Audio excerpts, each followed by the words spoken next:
Go to Leatherman's website and sort the multi-tools by price. At the top sits a $250 tool with a MagnaCut blade. At the bottom sits a $50 one.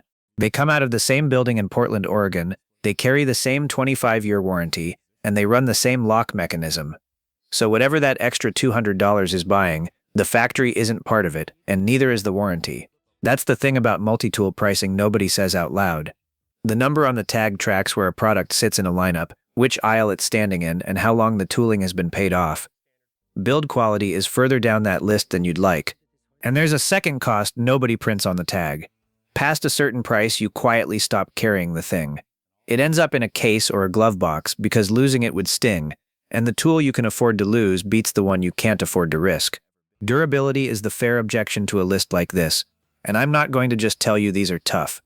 Where the evidence exists, I'll give you the warranty terms, where the thing is physically built, or how long real carriers have had one in a pocket. Where it doesn't exist, I'll say so.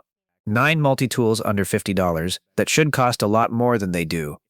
I'm ranking them on one thing: the size of the gap between what the tool costs and what the same engineering costs with a different name on it. Number 1 has the biggest gap on the list, and you've already half met it. Number 9. I've been rough on Gerber on this channel, and I stand by most of it.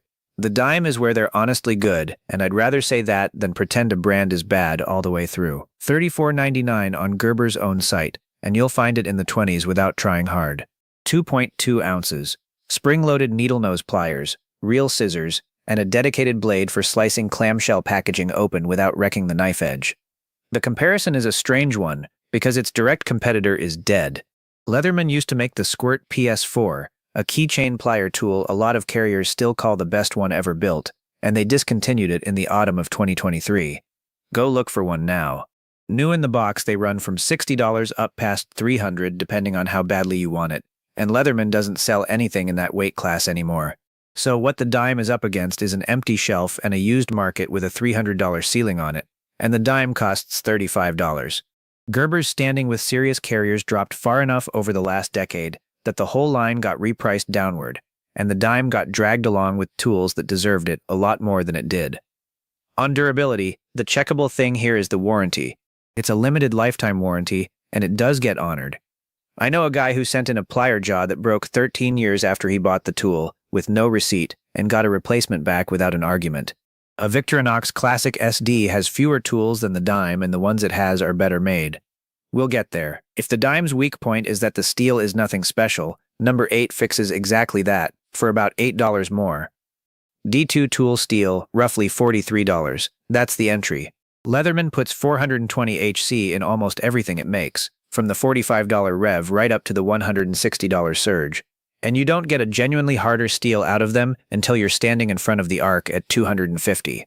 The Roxon Flash Elite hands you D2, which holds an edge noticeably longer, at $43. It does something Leatherman's cheap tier won't, too.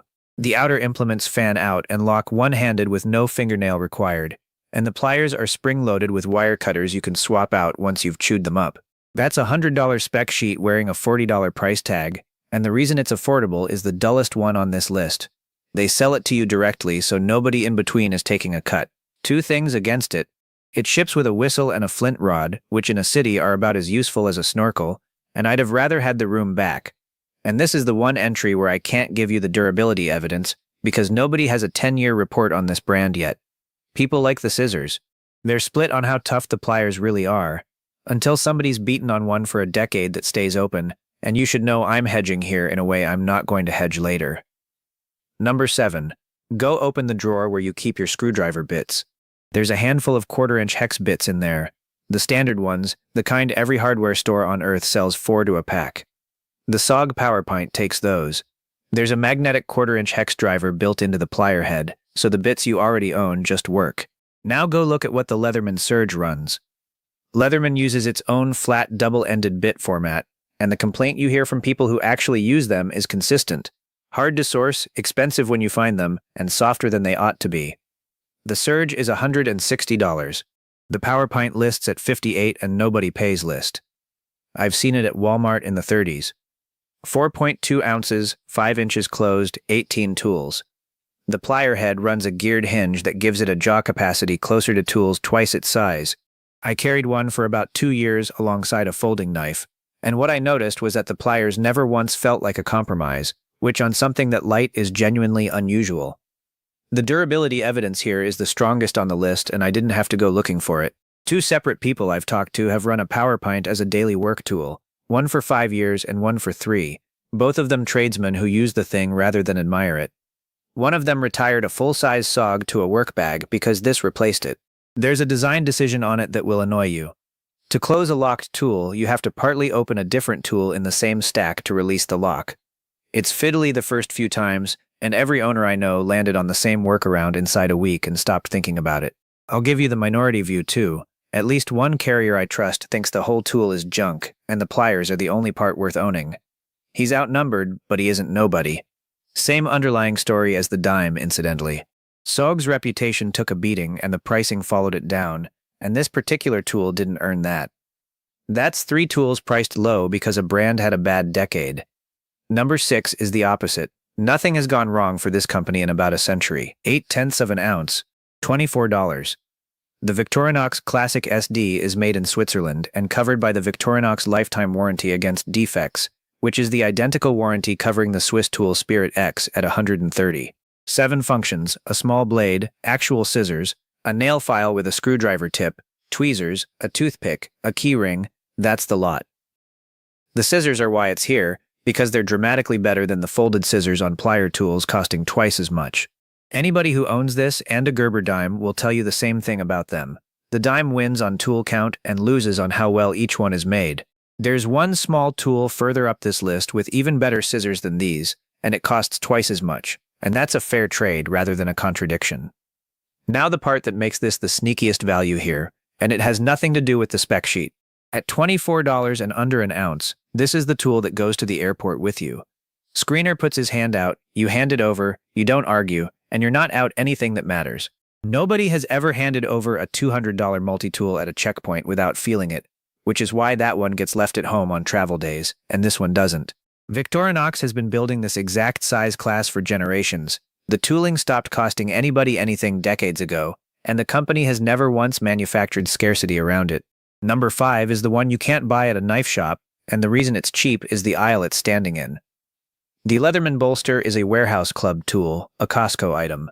13 tools, 5.9 ounces, all stainless, a plain blade and a serrated blade in the same steel, plus a file, a wire stripper, and the usual driver set.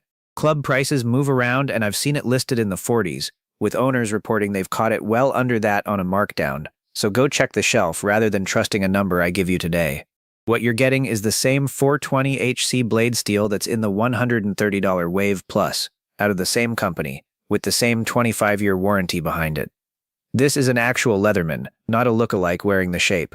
A warehouse club sells at thin margin in volume to members who already paid for the privilege of walking through the door. That's a fact about the retailer, and it isn't telling you anything about the tool. Put the identical object in a glass case at a knife shop and the number on it goes up. Number 4. Most of what you cut in a normal week is better cut with scissors than with a knife. Tape, packaging film, zip ties, a loose thread, a fingernail, the plastic strap round a bundle of something. A blade does all of that clumsily. A decent pair of scissors does it properly, and it took me an embarrassingly long time to accept that. This is the entry people argue with me about most, and the argument usually starts with them not believing that premise. The Leatherman Micra is a pair of spring-action scissors with a multi-tool wrapped around them, and those are the better scissors I flagged a minute ago. $49.95, 1.8 ounces, built in Portland, Oregon on the same 25-year warranty as everything else the company makes. 10 tools including a blade, a nail file, and tweezers that a machinist I know rates specifically for digging metal splinters out of his hands, which is not a use case I'd have come up with. Leatherman used to make a whole family of these small tools and then killed most of them. The Squirt is gone.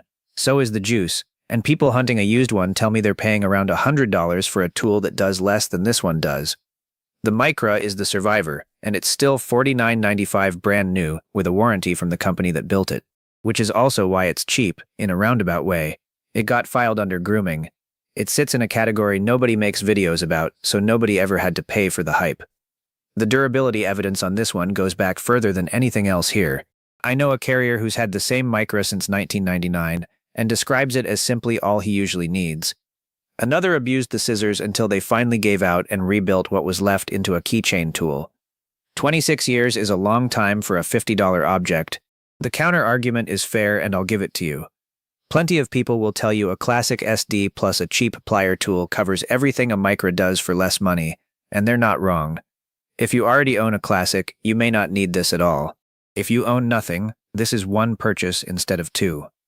Everything from here up is a tool I'd hand somebody without a caveat attached. Subscribe if you'd rather buy once than buy twice. Number 3 starts with the expensive tool, not the cheap one.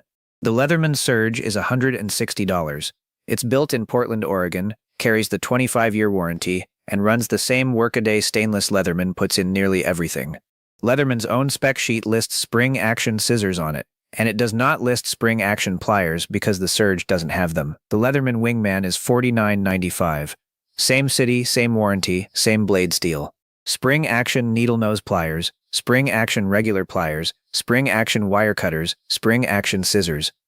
4 separate spring-loaded mechanisms on the $50 tool, and the $160 one skipped the main ones. What the extra $110 genuinely buys on the Surge is more tools, replaceable cutters, a saw, a diamond file, and a lot more weight. 12.5 ounces against 7. Those are real advantages, and for some people they're worth every cent of it. None of them is the reason the Wingman is priced where it is. The Wingman is at the bottom of the range because of what got left off it. No outside accessible blade, one-piece handles, no replaceable cutters. 3 notes. Long-time owners will tell you they paid under $20 for a Wingman 15 years ago, and the line you hear now is that there's no such thing as a cheap Leatherman anymore. They have a point, and it's still moving, because the Rev, at $44.95, is currently sitting on Leatherman's own website marked unavailable. Second, and it cuts the other way.